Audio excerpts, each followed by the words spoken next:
Hello there, Nabona.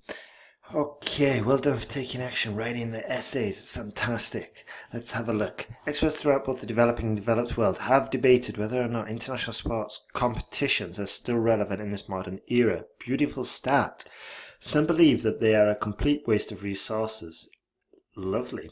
Personally, I strongly disagree.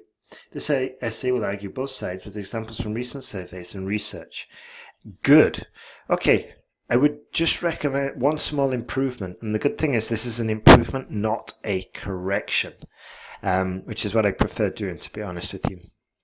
So let's see, with examples from recent surveys, from recent UK surveys, and research from and research from sports industry bodies or sports federations, okay? All I'm saying is that we can make this sentence a little bit more relevant to the topic of this essay, okay? Rather than these two vague words, we can just make it a little bit more specific. On the one hand, there is ample evidence that contests in athletes are extremely beneficial. No, that athletic contests are extremely beneficial for society, for the government, for the spectators. Once again, it's a little bit vague. The central reason behind this is twofold. Firstly, they promote recognition of outstanding sports talent from all over the world. Secondly, they enforce better collaboration, is more common like that, better collaboration among countries. For example, research from the UK government demonstrated that 90% of all countries that hired foreign professional trainers to improve the competitive abilities of competitors came out victorious in the recently concluded Olympics. I'm a bit wary about that example. You know, we could have demonstrated the point of collaboration a little bit better.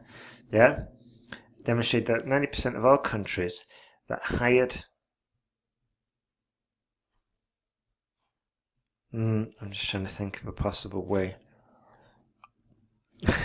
What you're basically saying then, Nabona, is that all the UK professional trainers, all the English or the British ones are useless.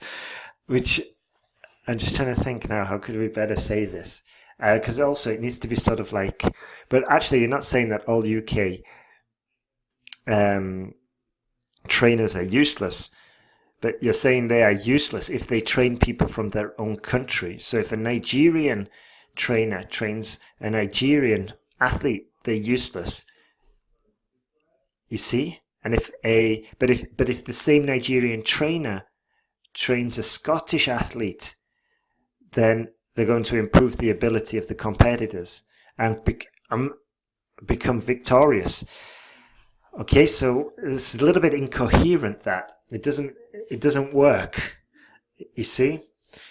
What we could have done, though, is something like, for example, research from the UK government demonstrated that 90% of all countries that participated in the most recent Olympics had better finance and trade collaboration agreements afterwards, or something like that, you know? And then we just enforce the point that the sports events encourage collaboration. It must not be forgotten that although the coaches were hired from abroad, they worked efficiently with local trainees. Okay, good. Consistent with this line of thinking is that most of the expatriates obtained diplomatic status and citizen in the foreign countries, which improved inter-country collaborations. Therefore, it is conclusively clear that the benefits of these games are quite numerous. Okay, grammatically it's fine. Okay.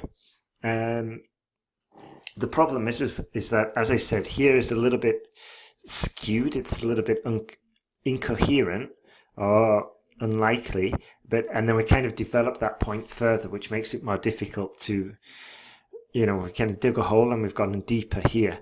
So, although this is good, and I think we could easily use this with a modified example here. So, excellent work there. On the other hand, the cost implications of organising these sports events can be exorbitant. Lovely stat. Exorbitant is a beautiful word to include as well. Good work, Nabona. This is largely because it takes a considerable amount of resources and funds to set up infrastructure tailored to these kinds of activities. Beautiful. For example, in extensive research by the Federation of Athletics, I'm guessing if this was a proper noun, we'd probably have this as a capital as well, demonstrated that over 80% of countries that previously hosted these games were set back considerably in debt, and a number are still struggling to pay off the balance. Beautiful.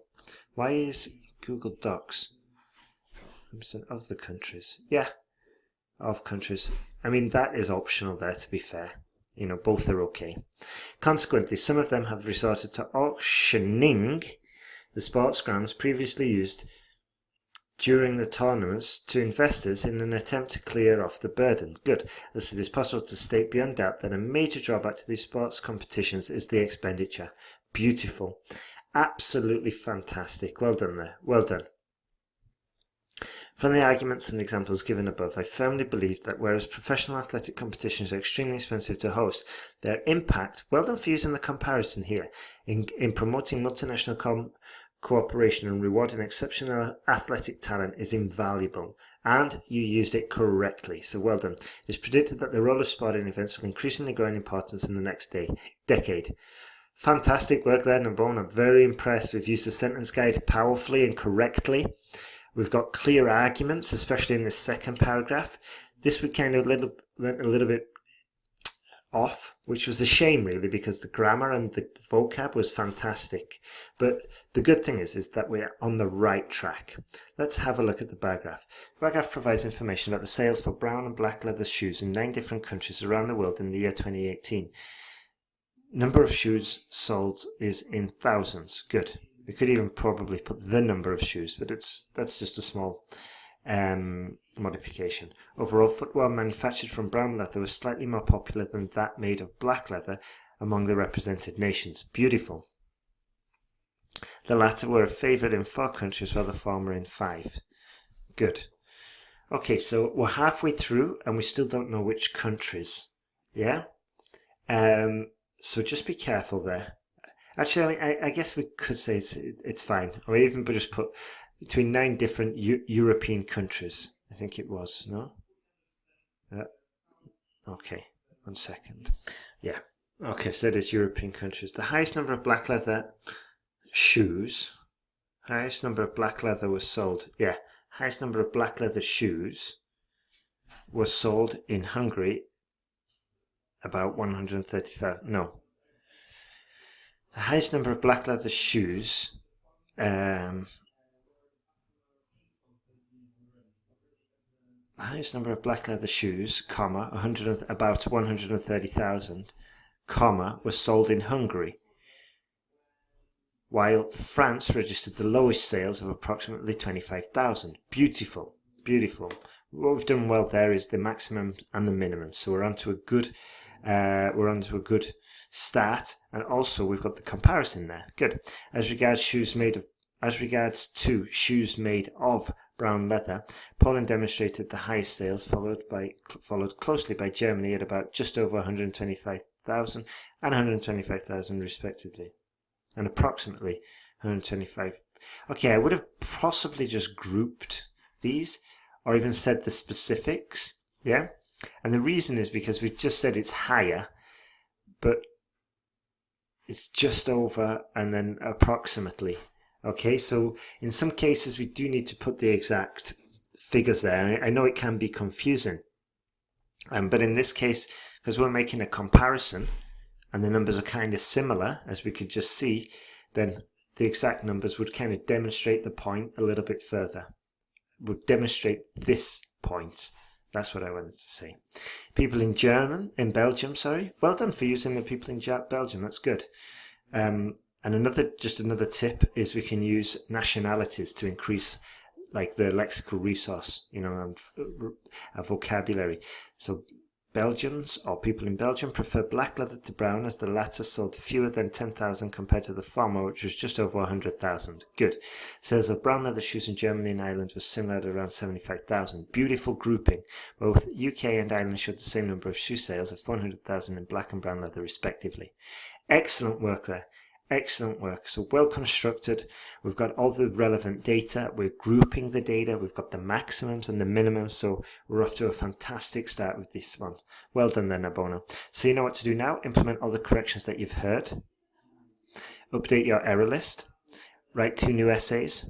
Check them for mistakes made previously. And then send it all together in one email. Okay, you're doing fantastic. Let's keep on improving.